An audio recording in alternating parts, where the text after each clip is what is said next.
June 4th, 1942. 10:26 a.m. The Pacific Ocean, northwest of Midway Atoll. Lieutenant Commander Wade McCluskey banks his Douglas SBD Dauntless dive bomber into a near-vertical plunge. Below him, spread across the turquoise water like toys in a bathtub, lie the most powerful warships in the Imperial Japanese Navy. The carriers Akagi, Kaga, and Soryu, the same vessels that had rained destruction on Pearl Harbor just 6 months earlier, are caught completely exposed.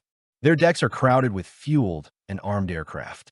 Fuel lines snake across the wooden planking. Bombs and torpedoes sit waiting to be loaded. It's the perfect moment, the perfect target. McCluskey's dive bomber screamed down through 14,000 feet of empty sky. The Japanese carriers don't see them coming. There's no fighter cover, no warning. Just 37 American dive bombers falling like avenging angels onto the most valuable targets in the Pacific. At 10:26, the first bomb hits Akagi near the amidships elevator. Then another, and another. Within minutes, all three carriers are transformed into floating infernos. Explosions rip through their hangar decks as stored munitions detonate in chain reactions. Flames leap hundreds of feet into the air. By the end of the day, the pride of the Japanese Navy will be on the bottom of the Pacific. It's the most devastating ambush in naval history. But here's the question that haunted the Japanese for years afterward. How?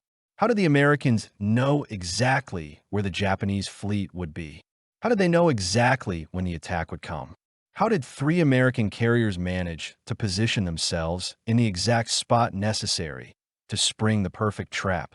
The answer lies not on the ocean, but 1,300 miles away, in a basement, in Pearl Harbor, where a disheveled man in a red smoking jacket and carpet slippers had just pulled off the greatest intelligence coup of the Second World War. His name was Joseph Rochefort, and this is the story of how one man's genius won a battle, changed the course of the Pacific War, and was then systematically destroyed by the very government he saved. Let's rewind. 3 weeks earlier, May 1942. Imagine you're walking into the basement of the 14th Naval District Administration Building at Pearl Harbor. The moment you open the door, the heat hits you like a physical wall. There's no air conditioning, no windows, just the thick, humid Hawaiian air mixing with cigarette smoke so dense you can barely see across the room. The temperature hovers around 90 degrees. The noise is constant.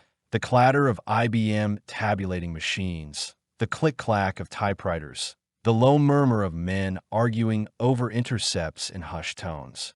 This is Station HYPO, the most secret intelligence facility in the Pacific, and arguably, in May 1942, the most important room in the entire United States military. Working around the clock in this sweltering dungeon are about 40 men. Cryptanalysts, linguists, radio operators, traffic analysts. They're intercepting thousands of Japanese naval messages every day, trying to break codes that the Japanese believe are unbreakable. And in the center of it all, usually unshaven, working in his trademark red smoking jacket and carpet slippers because the uniform is just too damn hot, is Commander Joseph Rochefort. He sleeps on a cot in the corner when he sleeps at all, chain smokes Lucky Strikes, survives on coffee and determination. He's been working 18, sometimes 20-hour days since Pearl Harbor. His eyes are bloodshot. His hands shake from exhaustion. But his mind? His mind is razor sharp, because Rochefort and his team are on the verge of something huge. For months, they've been tracking a massive buildup of Japanese naval activity. Intercepts are flying thick and fast. Something big is coming. The Japanese are planning a major operation. But where? And when? The intercepts keep mentioning a target designated AF. 2 letters. That's all they have. Rochefort is convinced AF is Midway Atoll, a tiny strategic outpost northwest of Hawaii. It makes sense tactically. Admiral Yamamoto, the architect of Pearl Harbor, knows he needs to destroy what's left of the American carrier fleet. Midway would be the perfect bait. Attack Midway, draw out the American carriers, and finish the job Pearl Harbor started. But Washington doesn't agree. The intelligence chiefs at OP-20G, the Navy's cryptanalysis headquarters in Washington, D.C., think AF might be the Aleutian Islands, or maybe the West Coast, or perhaps even Hawaii again. They're not convinced by Rochefort's analysis. After all, what does this basement-dwelling eccentric in Pearl Harbor know that they don't? Everything, as it turns out. Rochefort knows he's right. He can feel it. But he also knows that Admiral Chester Nimitz, Commander-in-Chief of the Pacific Fleet, needs certainty. Not hunches, not educated guesses. Certainty. Because if Nimitz positions the American carriers in the wrong place, they could lose the entire Pacific in an afternoon. So Rochefort needs proof. And this is where the genius of Station HYPO truly shines. Lieutenant Commander Jasper Holmes, one of Rochefort's most trusted officers, a former submarine captain turned intelligence analyst, comes up with a brilliant idea. It's simple. It's audacious. And if it works, it will confirm AF's identity beyond any doubt. The plan: send a fake message in plain language that the Japanese will intercept. Make them reveal AF in their own coded messages. Here's how it works. Midway's garrison is ordered to send an uncoded radio message reporting that their water distillation plant has broken down. The message is deliberately sent in the clear, so anyone listening, including the Japanese, will hear it. The message says Midway is experiencing a critical shortage of fresh water. Then, Rochefort and his team wait, watching, listening, monitoring every Japanese frequency. Within 48 hours, they intercept a Japanese intelligence message. It's coded, but they can read enough of it. And it says, AF is short of fresh water. There it is. Equals Midway. Confirmed. Rochefort immediately sends word to Nimitz. Not through Washington, not through the chain of command, directly to the admiral, because Rochefort knows that bureaucracy could kill this opportunity. Every hour counts.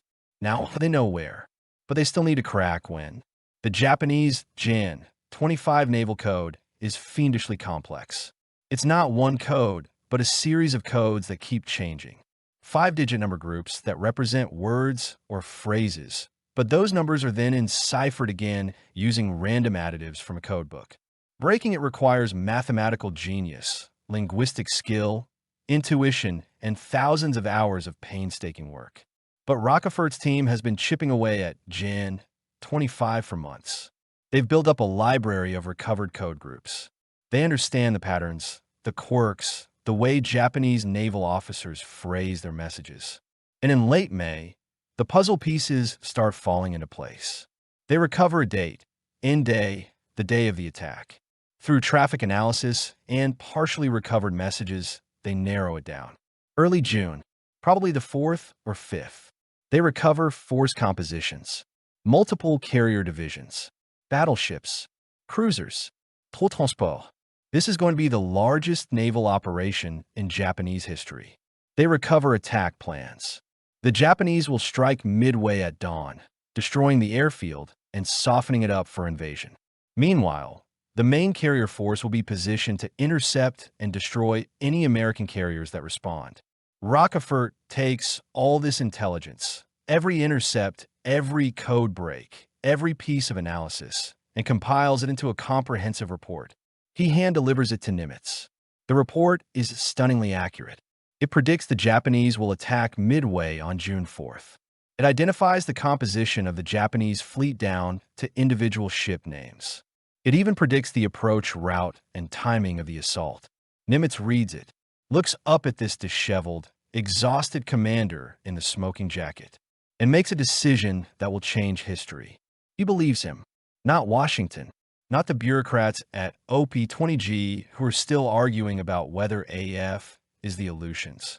He believes Rochefort, and on the strength of that belief, Nimitz positions every available carrier, Enterprise, Hornet, and the damaged Yorktown, hastily repaired and rushed back into service, northeast of Midway, waiting, hidden, ready to spring the trap. But who were these men in the basement? How did Rochefort build a team capable of performing miracles? Station HYPO wasn't filled with admirals and distinguished academics. It was filled with misfits, oddballs, people who didn't fit into the rigid hierarchy of the military establishment. And that was exactly why they were brilliant. Take Thomas Dyer, for instance. Dyer was a musician before the war, a talented pianist with no formal cryptographic training. But he had a gift for patterns, for seeing structure in chaos. Rochefort recruited him personally and turned him into one of the finest cryptanalysts in the Pacific. By May 1942, Dyer could look at columns of 5-digit number groups and intuitively sense which groups represented common words like carrier or attack or midway. Then there was Jasper Holmes, the former submarine commander. Holmes was too old for sea duty by 1942, but his tactical mind was invaluable. He understood how Japanese naval officers thought, how they planned operations. When other analysts looked at intercepts and saw numbers, Holmes saw intentions. Hamwright was a language officer who'd spent years in Japan. He could read Japanese like a native, understanding not just the literal meaning of words, but the cultural context, the military jargon, the way formal Japanese naval language worked. And there were dozens of others. Radio operators who could identify individual Japanese radio operators by their fist, the unique way they tapped out Morse code. Traffic analysts who tracked the movement of Japanese ships by monitoring patterns in radio communications, even when they couldn't read the messages themselves. Mathematicians, linguists, musicians turned codebreakers. Rochefort handpicked them all, and he ran station HYPO according to one simple principle. Ideas matter more than rank. In Rochefort's basement, a junior enlisted man could challenge a commander's analysis. If you had a better idea, it didn't matter if you were a lieutenant or a petty officer. What mattered was whether you were right. This was heresy in the military. The Navy ran on hierarchy, on respect for rank, on following the chain of command. Rochefort didn't care. He would say, "We can accomplish anything provided no one cares who gets the credit." This philosophy drove Washington crazy. The brass at OP-20G believed intelligence should flow up through proper channels. Analysis should be reviewed, edited, approved by senior officers before reaching commanders. Rochefort bypassed all of that. When he had critical intelligence, he walked it directly to Nimitz's office. And it worked. Because in war, there's no time for bureaucracy. When you know the enemy fleet is steaming toward Midway and the attack will happen in 72 hours, you don't file a report and wait for it to be reviewed by 3 layers of officers in Washington. You tell the admiral. Now, but this efficiency, this disregard for proper procedure, this success achieved outside the established hierarchy, it made enemies. Powerful enemies. And those enemies would have their revenge. To understand what happened to Joseph Rochefort, you need to understand the politics of military intelligence in 1942. And more specifically, you need to understand 2 men, Captain John Redman and Commander Joseph Redman, brothers, both stationed at OP-20G in Washington, both convinced that intelligence should be centrally controlled from the capital, not parceled out to field units like Rochefort's HYPO. The Redman brothers represented everything Rochefort despised about the intelligence establishment. They were bureaucrats, political operators, men who understood power and hierarchy better than codes and intercepts. And they saw Rochefort's independence as a direct threat to their authority. The feud had been simmering for months. Every time Rochefort sent intelligence directly to Nimitz, Washington seethed. Every time HYPO cracked a message before OP-20G did, the Redmans felt embarrassed. And every time Nimitz relied on Rochefort's analysis instead of Washington's, it was a slap in the face to the entire DC establishment. But the breaking point came with AF.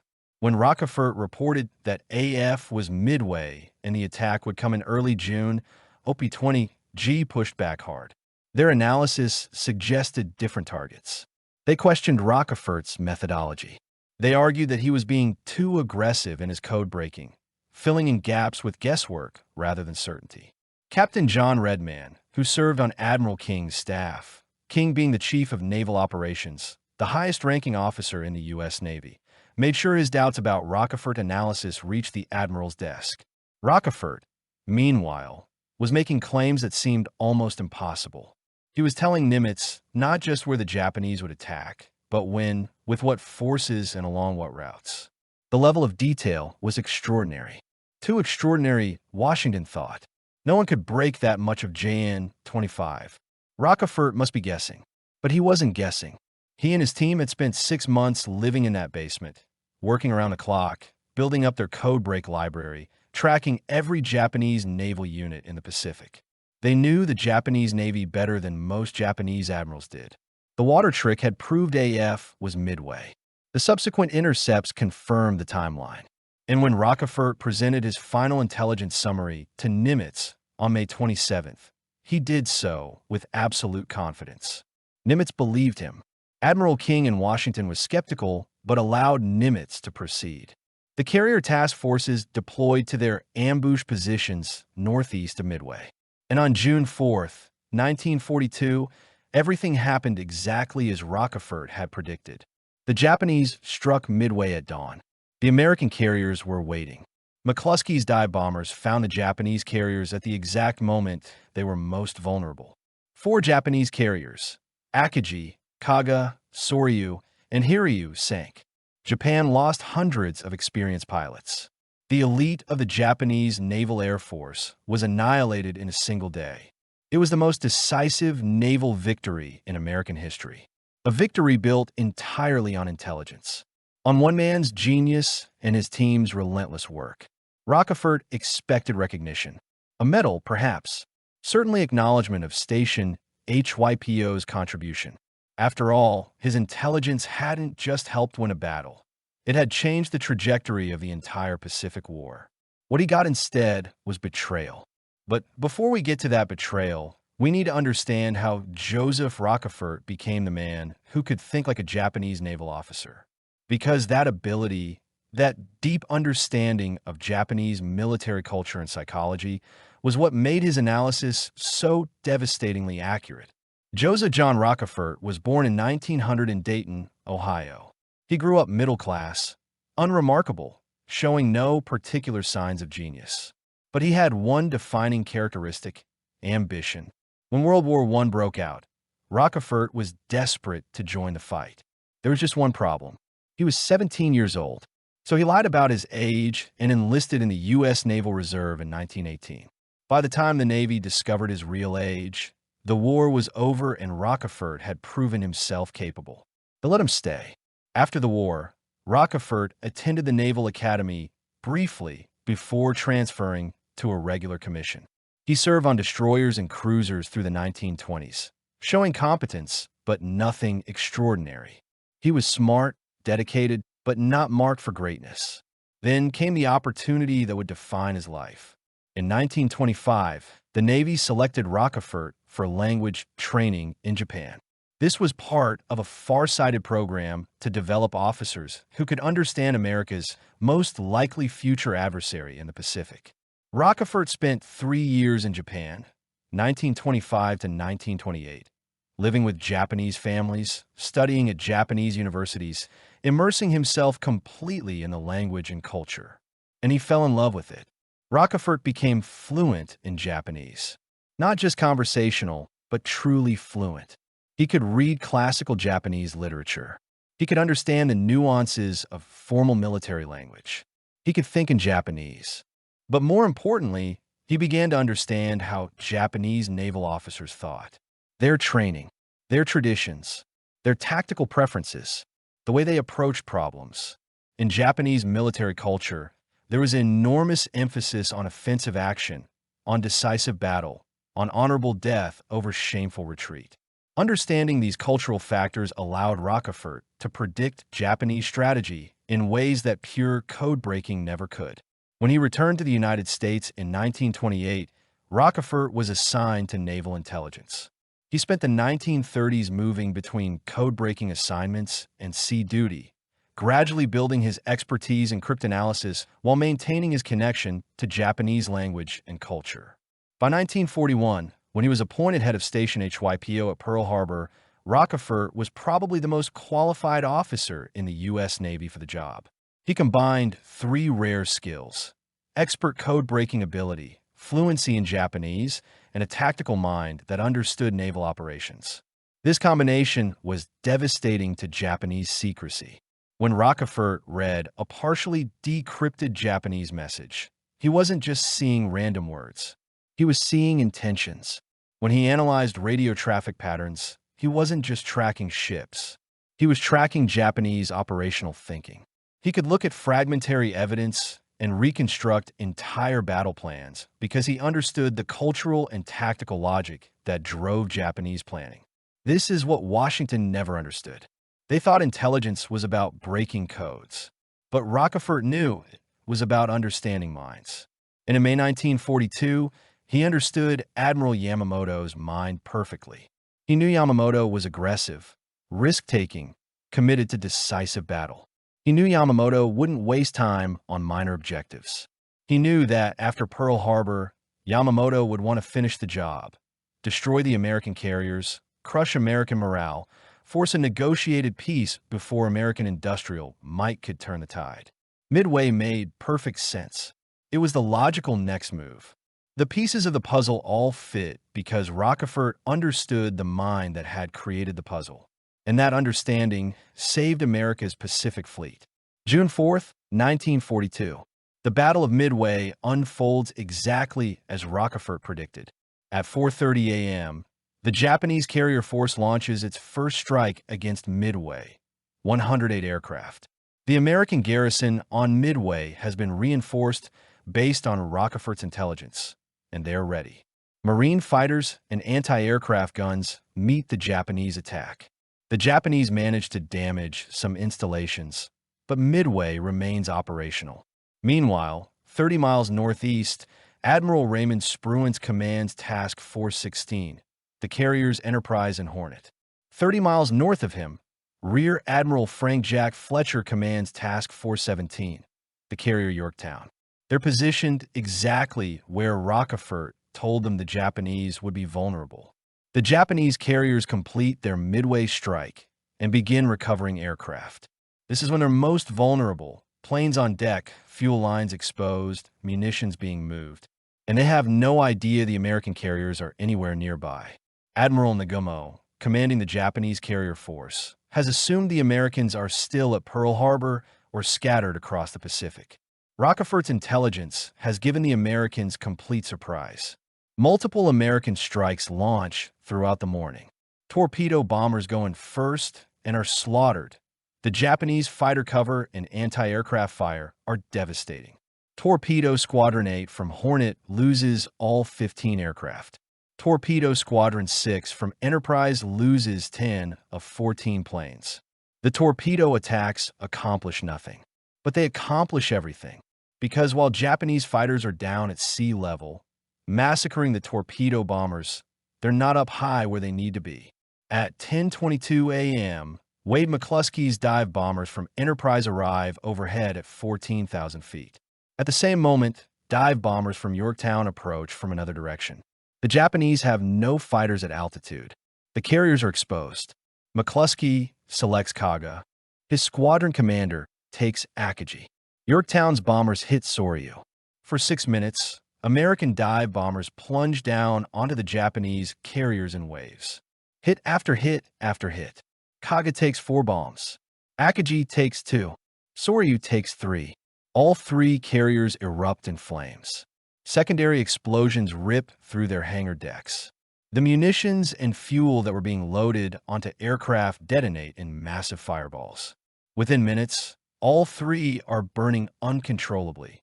Japanese sailors leap into the ocean to escape the inferno.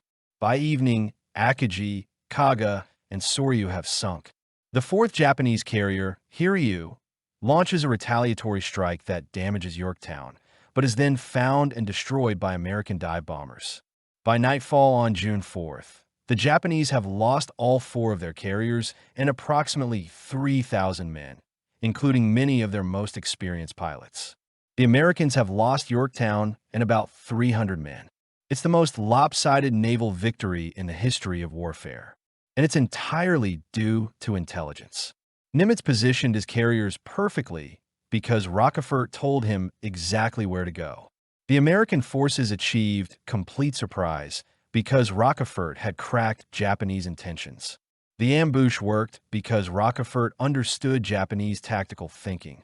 One man, in a basement, reading codes and predicting strategies. He saved the Pacific Fleet. He turned the tide of the Pacific War. He gave America its first major victory after 6 months of defeats. And for this, the U.S. Navy would punish him. In the weeks after Midway, Nimitz tried to get Rochefort recognized for his contribution. He recommended him for the Distinguished Service Medal, one of the military's highest honors. The citation praised Rochefort's brilliant and untiring work and specifically credited him with providing the intelligence that led to victory at Midway. The recommendation went to Washington, to Admiral King's desk. King, remember, had been skeptical of Rochefort's pre-battle intelligence. And King's staff included Captain John Redman, one of Rochefort's chief antagonists from OP-20G. The award was denied, but the Redmans weren't finished. They wanted Rochefort removed, punished, made an example of, because in their eyes, Rochefort's sin wasn't being wrong. It was being right outside the chain of command. In October 1942, just 4 months after Midway, Rochefort was relieved of command of Station HYPO. The official reason was that he needed a rest, that he'd been working too hard for too long. The real reason was that Washington wanted him out of the intelligence picture. He was transferred to command a floating dry dock in San Francisco. A floating dry dock. This was the equivalent of promoting a winning Super Bowl coach to assistant equipment manager. It was a deliberate humiliation. Rochefort spent the rest of the war in administrative positions, far from intelligence work. His expertise, his experience, his proven genius, all wasted because he'd made powerful men in Washington look bad. Station HYPO continued under new leadership, but the changes Washington imposed crippled its effectiveness. The freewheeling, innovative culture Rochefort had built was replaced by rigid hierarchical control. The direct line to Nimitz was cut. Intelligence had to flow through proper channels now, with all the delays and political filtering that entailed. The men who'd worked with Rochefort were stunned. Dyer, Holmes, Wright, they all knew what had happened. They'd won the most important battle of the Pacific War, and their leader was being punished for it. After the war, Rochefort retired from the Navy. He worked in private business, living quietly. He rarely spoke about his wartime service. The Navy had made it clear his contribution would not be acknowledged. His role in Midway would not be celebrated. The official histories would credit intelligence in vague terms but would not mention his name. For over 30 years, Joseph Rochefort was written out of the story of Midway. The battle was attributed to Nimitz's brilliance, to American dive bomber pilots' courage, to good luck, but not to the man whose intelligence had made it all possible. Rochefort died in 1976. He was 76 years old. He died without ever receiving the recognition he deserved from his government. But even in death, the truth has a way of emerging. After Rochefort's death, historians began piecing together the true story of Midway. As documents were declassified and veterans began speaking more openly, the extent of Rochefort's contribution became undeniable. In 1985, the Navy conducted an internal review. They examined the evidence. They interviewed survivors. They looked at the intelligence reports, and they reached an unavoidable conclusion. Rochefort had been treated unjustly. His wartime intelligence work had been extraordinary. The denial of his Distinguished Service Medal had been wrong. In 1986, 10 years after his death, President Ronald Reagan posthumously awarded Joseph Rochefort the Distinguished Service Medal. The ceremony was held at the Pentagon. Rochefort's family finally received the recognition he'd earned 44 years earlier. The citation reads, in part, his inspirational leadership and brilliant achievements assisted in a vital and decisive victory for the United States. Today, the National Security Agency headquarters in Hawaii is named the Joseph J. Rochefort Building. His photograph hangs in the Naval Intelligence Hall of Fame. The code-breaking community considers him one of the greatest intelligence officers in American history. But these honors came too late for Rochefort himself. He never knew that his work would be remembered. He never saw his name in the history books. He never received the apology he deserved from the institution he'd served so faithfully. And that's the tragedy at the heart of this story. Joseph Rochefort did everything right. He built a brilliant team. He cracked an unbreakable code. He predicted enemy movements with stunning accuracy. He handed Admiral Nimitz the intelligence needed to win the most important naval battle of the Pacific War. And the bureaucracy punished him for it. Because in the military, as in any large institution, being right isn't always enough. Sometimes being right in the wrong way, or at the wrong time, or in a way that makes powerful people look foolish, is worse than being wrong according to procedure. Rochefort's story is a reminder that even in matters of life and death, even in the middle of a world war, egos and politics and petty feuds can matter more than excellence. It's a reminder that genius doesn't always triumph, that doing the right thing doesn't guarantee reward. But it's also a reminder of something else, that one person can change history. In May 1942, with America reeling from defeat after defeat, with the Japanese Navy dominating the Pacific, with invasion of Hawaii or the West Coast seeming possible, one disheveled commander in a basement in Pearl Harbor made the difference between victory and catastrophe. He didn't command a fleet. He didn't fly a plane. He didn't fire a shot. He sat in a sweltering room, chain-smoking cigarettes, working impossible hours, leading a team of misfits, and reading other people's mail. And he changed the world. Today, when we remember the Battle of Midway, we rightfully honor the pilots who dove through anti-aircraft fire to sink Japanese carriers. We honor Admiral Nimitz for his bold decision to trust the intelligence and position his carriers for ambush. We honor the Marines who defended Midway Island against overwhelming odds. But we must also remember Joseph Rochefort, the genius in the basement, the man who won the battle before the first bomb was dropped, the hero his country tried to forget. Because the real lesson of his story isn't about code-breaking or military intelligence or even the Battle of Midway. It's about what happens when institutions value conformity over excellence, when politics matter more than truth, when recognition goes to those who play the game rather than those who change it. Joseph Rochefort didn't play the game. He bypassed the bureaucracy, ignored the hierarchy, and focused on one thing: stopping the Japanese Navy. And he succeeded beyond anyone's wildest imagination. For that, he deserved better than he got. We all owe him better than he got. If you want more stories of forgotten heroes who changed history, subscribe and hit the bell. Because history isn't just about the famous names everyone remembers. It's about people like Joseph Rochefort, the ones who worked in the shadows, who made the impossible possible, who won wars without anyone knowing their names. At least, not until decades later when the truth finally came out. And sometimes, that's all we can hope for. Not recognition in our own time. Not medals or parades or monuments while we're alive to see them. Just the hope that someday, someone will tell the truth. Joseph Rochefort's truth is finally told. His name is remembered. His genius is acknowledged. His contribution to victory is undeniable. It just came 40 years too late.